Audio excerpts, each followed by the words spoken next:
Hey guys, welcome back to the BuzWeaver channel. And in our top stories today from Reuters, Trump health pick Kennedy under attack for vaccine views in contentious Senate hearing. Not a surprise whatsoever. Robert F. Kennedy Jr., President Donald Trump's pick to lead the top U.S. health agency, came under attack at a Senate confirmation hearing on Wednesday, with Democratic lawmakers accusing him of covering up his anti-vaccine views and embracing conspiracy theories to dissuade use of life-saving medicines. Kennedy sought to defend his record to the Senate Finance Committee, promising lawmakers that he was not against vaccines and saying he would address rapidly increasing rates of chronic disease as well as follow Trump's direction on abortion. Now, this comes as no surprise to anyone. The Democrats, of course, they threw Robert F. Kennedy Jr. under the bus, didn't provide him with security detail that a candidate running for president is allowed to have. And, of course, just like Bernie Sanders, they just threw him under the bus in general. And even his family threw him under the bus as a result of the influence of the establishment uniparty, the deep state. I believe that vaccines play a critical role in health care. All of my kids are vaccinated, said Kennedy, 70, who attended the hearing with his wife, Cheryl Hines, and some of his children. We have the highest chronic disease burden of any country in the world. This is an existential threat. Now, ladies and gentlemen, of course, we already know abortion is a big issue for the Democrats, but health is equally as important because it is a mechanism, it is a tool, it is a device by which they can maintain control by virtue of saying we must trust the science and as well as to perceive themselves being self-righteous and concerned for American citizens and their health. But the reality is, of course, is to push their particular agendas based upon the structure of however they want to build it based on what the establishment uniparty has designed. Now, we have some clips here that I wanted to let you guys hear to give you kind of an example to reinforce that idea that I just suggested in a rather somewhat biased way. But I'll let you guys make up your own minds. What level of concern do you have about some of the people appointed by President-elect Trump to incoming public health positions regarding issues of vaccine, testing, public health efficacy? Yeah. I think that there are some people coming into this administration who are very competent. For example, Dr. Marty Makary, a Johns Hopkins surgeon. We have worked together for the last 10 plus years on issues like hospital medical error. He's an independent thinker who really listens to science and is willing to change his mind when there is new evidence that emerges. But I have a lot of concern, and I've spoken to my colleagues in medicine and public health, and I think all of us share this concern, in particular about Robert F. Kennedy, the nominee to be the head of Health and Human Services. Kennedy has espoused many views in the past that are anti-vaccine. In fact, he's been one of the leading anti-vaccine. Now, I find it fascinating, don't you, how she introduces it with these qualifications, right? These kind of ideas and concepts that it's about science and we're flexible. And we have medical professionals out there who do trust the science, but are willing to change their minds if they find some other leading evidence. But according to Robert F. Kennedy Jr., of course, that's not possible because he already has opinions about these things and gives the appearance that he is inflexible and isn't capable of changing his mind either. Advocates in the country, if not in the world, over the last couple of decades. He's also someone who has made his career from being an activist and not a scientist. And what I mean is that if you're Oh, wow. What a statement. An activist. You mean like the media? Like the way the media is and the way the Democrats have been promoting and enabling activists on the left? Wow, how extraordinary. Now, all of a sudden, there's a concern for activism. Even if you have deeply held convictions, you should be willing to change your mind if there are new facts that are presented. It's a fact.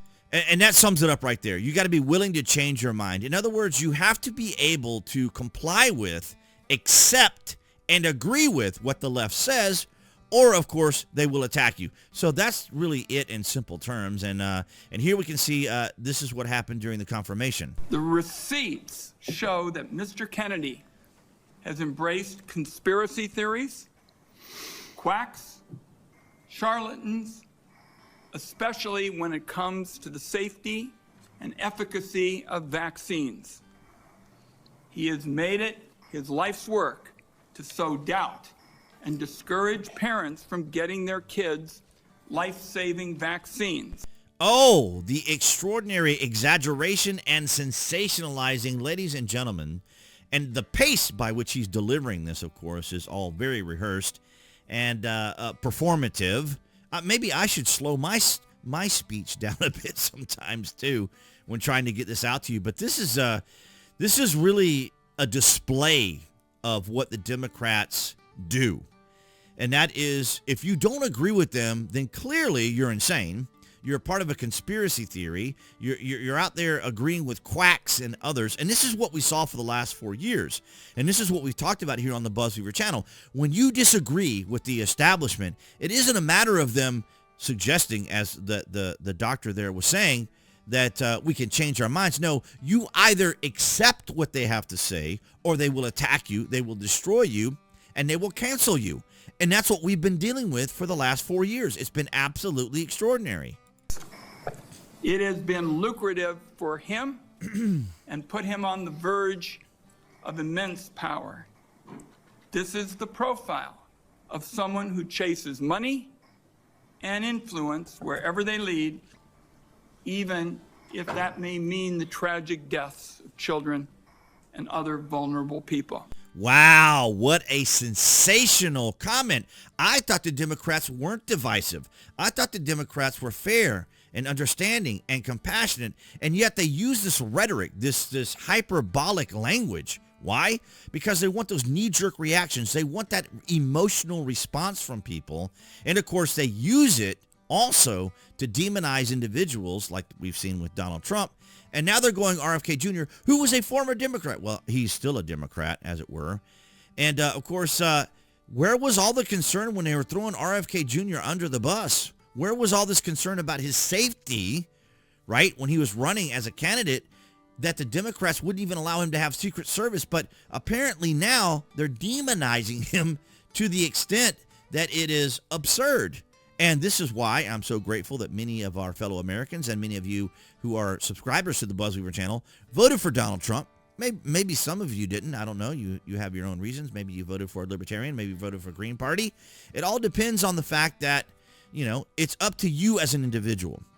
But the Democrats, when they talk about democracy, of course, they mean multicultural authoritarianism democracy. And life would be just great if everyone just did exactly what the Democrats said. Not only would it make life easier, it would make their jobs easier because you would be compliant. In other words, shut up and obey. And where was all the attention when Joe Biden was threatening federal workers with the loss of their jobs if they didn't get vaccinated? Remember? I mean, where's the responsibility? Where's the accountability of government? Anytime you have ever seen a commercial on TV that promotes a drug from a pharmaceutical, they always say consult your doctor. At what time do any of you remember the government saying, make sure you consult your doctor? If they're concerned about the science, and we're supposed to trust the science, and we're supposed to trust doctors, why did they not put the onus on the individual to ask their doctor? We were supposed to just trust government. We were supposed to just do what they say because they're government, right? And the whole illusion that they create by government is confidence. And if they lose that confidence, if they lose that level of influence, like he was saying, when it comes to influence, as we've always mentioned here on the BuzWeaver channel, Democrats perceive influence as their currency to manipulate and coerce individuals into accepting their ideas. And as soon as you don't, they will destroy you. This is why I'm so glad that Donald Trump is now the president of the United States and has attacked wokeness and is addressing wokeness across the board, because it is absolutely insane. I welcome your guys' thoughts and opinions down in the comment section below. If you want to share your thoughts and opinions on vaccines or whether or not you are vaccinated or not vaccinated. I'm not saying you can't be vaccinated, and I'm not saying you can't wear a mask. I'm not saying you can't make your own personal choices. But the idea that Democrats are the ones that need to be able to make these decisions for people as though they know what everybody needs and what's important to everyone else as Americans is an absurd idea. But I want to thank all you guys across New Tech, that's BitChute, Rumble, and Odyssey, for your guys' continued support. Thank you for the likes, the shares, and the comments. It does help out the channel, does help out the algorithm, because they're making a lot of changes to all that right now. when it comes to how AI now works. It's very interesting, but at the same time, causes us to make a lot of changes that maybe we don't necessarily need to do or want to do, but that's the way we are working now until the technology, we'll see how much of an impact the Trump administration has on a lot of these platforms too, so I'm very curious about that. But below this video, of course, you can find the various social media links that I belong to include Twitter that you are looking at right now, or I should say X to be more specific. And of course, if you're interested in a VPN, or if you order frequently from Amazon, right? If you're a Prime member or order frequently from Amazon, my landing page link is down below. You guys can use that. It does help out the channel.